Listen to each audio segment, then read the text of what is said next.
Hello friends, welcome back to my channel. இன்றைக்கி என்ன வீடியோன்னு பார்த்தீங்கன்னா, என்னுடைய Friday evening to night routine தாங்க பார்க்க போகிறீங்க. Plus night time kitchen cleaning தான் பார்க்க போகிறீங்க. கண்டிப்பாக வீடியோ இன்ட்ரெஸ்டிங்காக இருக்கும். ஸ்கிப் பண்ணாமல் எண்டு வரைக்கும் பாருங்கள். வாங்க வீடியோக்குள்ளே போகலாம். இந்த வீடியோ பார்த்தீங்கன்னா ஃப்ரைடே ஈவினிங் மேலே எடுத்துகிட்ருக்கேங்க. ஈவினிங் ஆதிரப்பா கோவிலுக்கு போகலாம், ரெடி ஆகுங்கன்னு சொல்லிட்டு இருந்தார். சரி, நாங்களும் கிளம்பலாம், ரெடி ஆகிட்டோம். நம்மளுக்குலாம் வெளியே போனால் சொல்லவா வேண்டியது இருக்குது. அதுவும் என்னை விட என் பொண்ணு தான் ரொம்ப ஆசையாக இருப்பா. அவங்க அப்பா வெளியே போகலான்னு சொன்னோடனே ரெடிப்பான்னு சொல்லிட்டு வேகமாக வந்து வண்டியில் உட்காந்துப்பா. ட்ரெஸ் பண்ணுறாலோ இல்லையோ சீக்கிரம் வந்து ரெடி ஆகிடுவா. சரி, எனக்குமே குழந்தைய வெளியே கூப்பிட்டு போகிற அவ்வளோ ஹாப்பி. நானுமே வெளியே போட ரொம்ப சந்தோஷப்படுவேன். ஏன்னா ஃபேமிலி டைம்னா அதுதான் எங்களுக்கு ரொம்பவே ஜாலியாக இருக்கும். சரி, நானும் ஆதிரப்பா 3 பேருமே கிளம்பிட்டோம். ஆதிரா வந்து இப்போல்லாம் ரொம்ப சூப்பருங்க, ரொம்ப க்யூட். வண்டியில் ஏறினாலே அம்மா பின்னாடி உட்காருன்னு கை காட்டுவா. எனக்கு ரொம்ப ஹாப்பியாக இருக்கும். அம்மா வந்து உட்காருன்னு சொல்லிட்டு பாப்பாவோட சின்ன சின்ன இம்ப்ரூவ்மெண்ட்லாம் எங்களுக்கு ரொம்ப ஹாப்பியாக இருக்குங்க. இன்றைக்கி என்ன கோயிலுக்கு வந்திருக்குன்னு பார்த்தீங்கன்னா, கருப்புசாமி கோயிலுக்கு தாங்க வந்திருக்கோம். இது வந்து தோப்பு கருப்புசாமின்னு சொல்லுவாங்க, எங்கள் ஏரியாவில் இருக்குது. இது வந்து நான் ஒரு 2 இயர்ஸ்க்கு முன்னாடி வந்திருக்கேன். சரி, இன்றைக்கி போகலான்னு சொல்லி நாங்கள் ஒரு பிளானில் இருந்தோம். எங்கள் மாமியும் கொஞ்சம் போயிட்டு வாங்க, பாப்பாவுக்கு கொஞ்சம் கயிறு போட்டுட்டு வாங்கன்னு சொல்லிட்டு இருந்தாங்க. ஏன்னா பாப்பா ரீசெண்ட் டைமில் சரியாக நைட்டில் மறுபடியும் தூங்க மாட்றா, கொஞ்சம் அழுதுகிட்டே இருக்கான்னு சொல்லிட்டு கயிறு போட்டுட்டு வரலான்னு வந்தாங்க. ரொம்ப சூப்பராக இருக்குங்க. நிறைய பேர் கருப்புசாமி பார்த்தா பயப்படுவாங்க இல்லையா? இவரை பார்த்தாலே பயம் இருக்காதுங்க. அவர் ஃபேஸை பார்த்த உடனே வந்து ஒரு தைரியம் வந்துடும். அந்த கோவிலுக்கு போனாலே ரொம்ப தைரியமாக இருக்காமல் இருக்கும். அவர் முகத்தை பார்க்குறப்ப எப்படி இருக்கா பாருங்க, ஒரு கம்பீரமான தோற்றத்தில் ரொம்ப நல்லாயிருக்கும். மனசார அவர்கிட்ட போய் எல்லாத்தையும் வேண்டிட்டு பாப்பாவுக்கும் கயிறு போட்டுட்டு வந்துட்டோம். இந்த கோவில் எல்லா சாமியும் இருக்காங்க. அம்மன் இருக்காங்க, பிள்ளையார், முருகன் சொல்லி எல்லா சாமியும் வச்சுருக்காங்க. ஸோ சாமியை நல்லா கும்பிட்டதுக்கப்புறமா அங்கே நிறைய வாத்து அப்புறம் மாடெல்லாம் வச்சுருந்தாங்க. அங்கேயே வளர்த்துட்டு இருந்தாங்க கோயிலில். சரி, பாப்பா கொஞ்சம் நேரம் காட்டி அங்கே விளையாட்டு காட்டிட்டு அங்கேருந்து கிளம்பிட்டோம். வீட்டுக்கு கிளம்பலான்ற நேரத்தில் ஆதிரப்பா இல்லை, இன்னொரு கோவில் போகலான்னு சொன்னார். எனக்கே எதிர்பார்க்கல, நான் வீட்டுக்கு தான் போகிறோன்னு நினச்சோம். இந்த கோவிலுக்கு ஆப்போசிட்லேயே வந்து இங்கே வராகி அம்மன் கோவில் ரொம்ப ஸ்பெஷலாக இருக்குங்க எங்கள் ஏரியாவில். இப்போ ரொம்பவே நல்லா இம்ப்ரூவ் ஆகிட்டுருக்கு. பெருசாக கட்டியிருக்காங்க. இது அடிக்கடி நாங்கள் எப்போயாவது வருவோம் தான். இப்போ திடீர்னு கிளம்பி வந்தோம். ஆனால் இந்த கோவிலெல்லாம் வந்து ஃபோட்டோக்கெலாம் எதுக்குமே அலோடு இல்லைங்க. நானுமே எந்த கோவில் உள்ளே போனாலும் ஃபோட்டோஸ்லாம் எடுக்க மாட்டேன். எனக்கு கொஞ்சம் பயம்தான், யாராச்சும் எதனா சொல்லுவாங்களான்னு சொல்லிட்டு. ஸோ அவுட் மட்டும் எடுத்துகிட்டு நாங்கள் வந்துடுவோம். ரொம்ப நல்லாயிருக்கும். அம்மனை சுற்றி பார்த்துட்டு சாமி கும்பிட்டுட்டு மனசார வேண்டின்னு வந்துட்டோம். பாப்பா மட்டும் பயங்கர சேட்டைங்க. அங்கே அந்த கோவில் பிரகாரத்தையே சுற்றி வரா. அவளை பிடிக்க தான் முடியல. வெளியே போயிட்டாலே பாப்பா வந்து ஆதிரப்பா கண்ட்ரோல் தான். நான் ஜாலியாக இருப்பேன், அவர் தான் பார்த்துட்ருப்பாரு. பாப்பா இப்போ நிறைய விஷயம் பண்ணுறா. கோவிலில் கூட ஏதாவது சாமியை பார்த்தா தொட்டு சாமி கும்பிட்றது, அப்புறம் தீபார்த்தனை காமிச்சா அதை தொட்டு நெத்தியில் வச்சுக்கிறதுன்னு சொல்லிட்டு அதெல்லாம் பண்ணுறா. எனக்கே ஆச்சரியம்.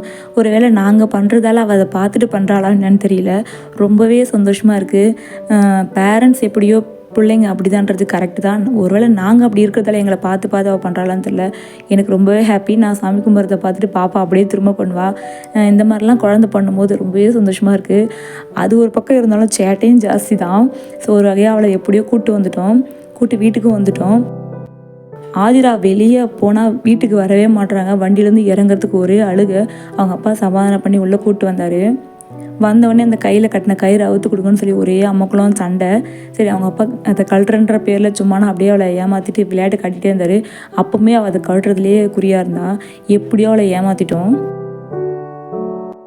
அன்றைக்கி நைட் டின்னர் பார்த்திங்கன்னா தோசையும் மதிய வச்ச சாம்பார் இருந்து அதையே சூடு பண்ணி எல்லாருமே சாப்பிட்டோம். பாப்பாவுக்கும் அதையே கொஞ்சம் அப்படியே எப்படியோ ஏமாற்றி ஊட்டி விட்டுட்டோம். அவளும் சாப்பிட்டுட்டு அவங்க தாத்தா ரூமில் போய் கொஞ்சம் நேரம் விளையாட போயிட்டா. அதுக்கப்புறம் கொஞ்சம் நேரம் கழிச்சு அவளை கூப்பிட்டு ஏதாச்சும் சாப்பாடு இன்னும் கொஞ்சம் கொடுக்கலான்னு பார்த்தா அவள் வரவே இல்லை. வெளியே வந்து அம்மா சாப்பாடு ஊட்டுவாங்கன்னு தெரியும். எப்படி இருந்தாலும் அவளுக்கு சாப்பாடு கொடுத்துட்டு தான் நான் அவளை படுக்க வைப்பேன். ஒரு வகையாக அவளை ஏமாற்றி சாப்பாடெலாம் கொடுத்ததுக்கப்புறமா நான் கிச்சன் க்ளீன் பண்ணல வந்துட்டேன்.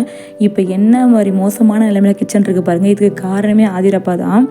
ஆதிரப்பா தோசை நல்லா சுடுவாங்க, நான் ஏற்கனவே சொல்லியிருக்கேன். எனக்கு தோசை சுட்டு கொடுங்கப்பான்னு சொல்லி கேட்டதுக்காக எனக்கு வச்சார் வேலை. அவர் 3 தோசை தான் ஊற்றி கொடுத்தாரு. அதுக்கு தான் இந்த கிச்சன் இவ்வளோ பாடுபட்டிருக்கு. சரி, என்ன பண்ணுறது, ஆசையாக கேட்டு அவரும் செஞ்சார். சரி, செஞ்சதுக்கு நம்மளுக்கு வேலை வச்சார். செஞ்சுக்கலான்னு சொல்லிட்டு நானும் விட்டுட்டேன். இப்போ நைட்டு இது தொடச்சிட்டு போய் படுத்தாதான் எனக்கு நிஜமாகவே தூக்கம் வரும், இல்லாட்டி தூக்கம் வராது.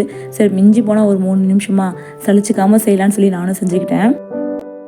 இன்றைக்கி கேஸ் ஸ்டவ் க்ளீன் பண்ணுறதுக்கு நான் எப்பவுமே சொல்கிற மாதிரி தான் விம் ஜெல்லு கூட கொஞ்சமாக தண்ணி சேர்த்துருக்கேன். நம்மளோட வாஷிங் லிக்விட் இருக்குல்ல, அதுவும் கொஞ்சம் சேர்த்து மிக்ஸ் பண்ணி வச்சுருக்கேன். கொஞ்சம் ஸ்மெல்லு நல்லாயிருக்குன்னு சொல்லிட்டு ஃபஸ்ட்டு கேஸை நல்லா நம்ம க்ளீன் பண்ணிக்கலாம். வெறும் துணியை வச்சு அது மேலே இருக்கிற டஸ்ட்டெல்லாம் எடுத்து நல்லா தொடச்சி விட்டுலாம். கேஸ் ஸ்டவ் மேலே இருக்கிற டஸ்ட்டெல்லாம் க்ளீன் பண்ணதுக்கப்புறம் கவுண்டர் டாப் ஃபுல்லாகவே லைட்டாக தொடச்சி விட்டு அந்த டஸ்ட்டெல்லாம் வெளியே தள்ளிடலாம். அதுக்கப்புறமா நம்ம மிக்ஸ் பண்ணி வச்சுக்கிற ஜெல்லை வந்து நல்லா ஸ்ப்ரே பண்ணி ஒரு நிமிஷம் இல்லாட்டி 2 நிமிஷம் அப்படியே ஊற வச்சுட்டு அதுக்கப்புறமா நம்ம கொஞ்சம் கொஞ்சமாக வைப் பண்ணி எடுத்தோம்னா க்ளீன் ஆகிடும் கேஸ் ஸ்டவ்வு. கூடவே கவுண்டர் டாப்பு ப்ளஸ் அந்த அடுப்புக்கு மேலே இருக்கிற செவர்லாம் அப்படியே லைட்டாக ஸ்ப்ரே பண்ணி தொடச்சி விட்டுக்கலாம். ரெகுலராக இதை பண்ணோம்னாலே நம்மளுக்கு கொஞ்சம் க்ளீனாகவே மெயின்டைன் ஆகும். நான் அப்படி தான் இப்போ க்ளீன் பண்ண போகிறேன்.